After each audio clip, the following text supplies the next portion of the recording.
Hey, buddy, it's Dan Morey with Staffing Monthly, the industry's digital magazine that brings you thought leadership and actionable insights around the topics of recruiting, sales, marketing, and leadership.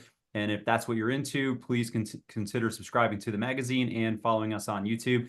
And today we are focused on sales, and we're actually focusing on a topic that I feel like is overlooked. And if we don't start paying attention to it right now, we're going to be in serious trouble. And it's actually a topic that is going to go into a deep dive at the upcoming Staffing Sales Summit. And we have somebody that is probably the best positioned to talk about this. We have Joey Frampus from Butler Street, and he has been in the industry. He rose up through the ranks. He's managed people. He's seen leadership, and now he coaches at all levels of the staffing organization. And he's going to be talking about leadership in a changing environment. And what does that really mean is Joey is here to tell us about. So Joey, welcome back Yeah, to the show, man. no, thanks, Dan. Appreciate the intro. Getting introduced on these things is always like it makes yourself you feel really good about yourself when people introduce you.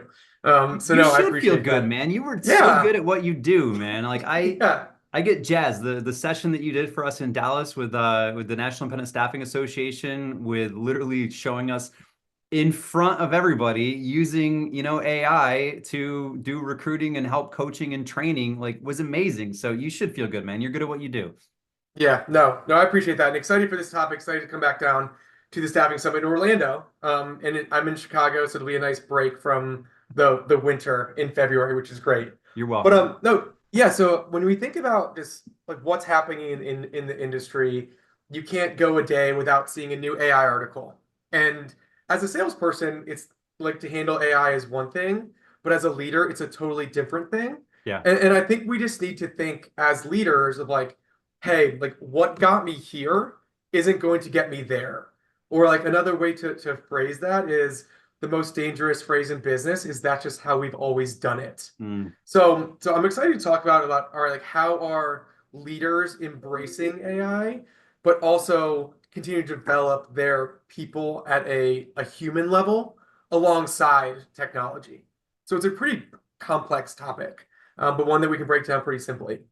I'm excited for that. Do you see a lot of organizations where there's a disconnect between the adoption of new tools, whether it be AI or any technology, and like how sales managers are handling it? Yeah, I mean, people don't like change. It is inherent. We like doing things that we are good at. And so whenever you try to implement change into an organization, and if you're trying to change the way that I operate, and I'm good at the way I operate, that is a threat to me. It's a threat to Mm. how I have been successful in the past. So that's why people are late adopters, because this new thing is going to come in and it's going to change the way that I work. So instinctually, I'm not going to like it. So there's actually a really good video out on LinkedIn. It's floating in the ether on LinkedIn somewhere, and it's about the NVIDIA CEO is asked if AI is going to replace humans, and his answer very long-windedly says, "No, AI won't replace a human, but the human that uses AI will replace the human that doesn't." So Mm. how, again, tying it back to leaders is like, how are leaders leading the way in adopting these new things? And how you message it, why you message it, when you message it is important for adoption for your people. Cool. So I agree with that. And when you're at the summit with us in February, are you going to be breaking down like some of the hangups that salespeople have, that because salespeople are a bit superstitious? And you're right. Like, I think Yeah. they do resist change a bit because they, if it's not broke, don't fix it. That kind of mindset we do have that kind of runs counter to it's the way we've always done it, right? Supports it. But are you going to share like some of the biggest roadblocks mentally or physically that salespeople are kind of facing, and how managers need to be navigating that? Or how are we going to like, what are we going to get out of this session here? Yeah, so whenever you want change, and so this is coming from a salesperson. So at Butler Street, like my title is principal, but I sell, I train, I consult. We do everything at Butler Street since we're a little bit of a we we feel like we're a team. So everyone, there's no job that anyone isn't willing to do. Yeah. So if Mike or Marianne want me to change the way that I operate, it's like what's in it for me? Like so I'm going to be able to paint that picture through the eyes of the salesperson And let's be honest, like salespeople, and this is I can say this because I'm a salesperson, like we're inherently lazy. Like we love easy. Like we love easy. We love quick. Like if there's a corner to cut, I'm going to cut it. So like how can I get to my end goal faster? And so a big mistake that we see across organizations that we work with is like a failure to launch with change management.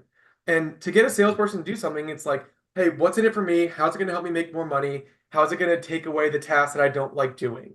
And so we have tools for all of that at our disposal.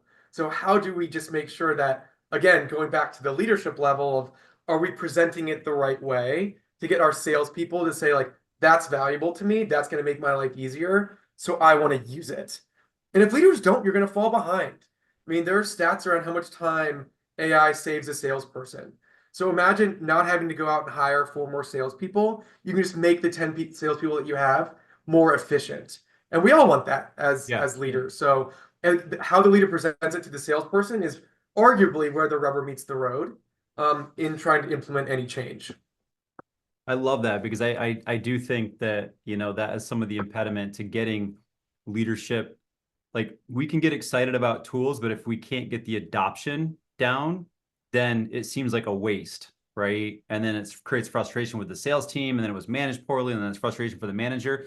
And that creates this perpetual habit or belief that implementing new things doesn't work, right? And then it makes you even more Right. resistant to change. And I got to push Right. back though, man, on the whole, inherently lazy. I like to think about it as efficient, right? That's it. Mm, I remember one time, man, I went to a coffee shop. This goes years and years ago. I had a staffing client. It was actually a coffee shop.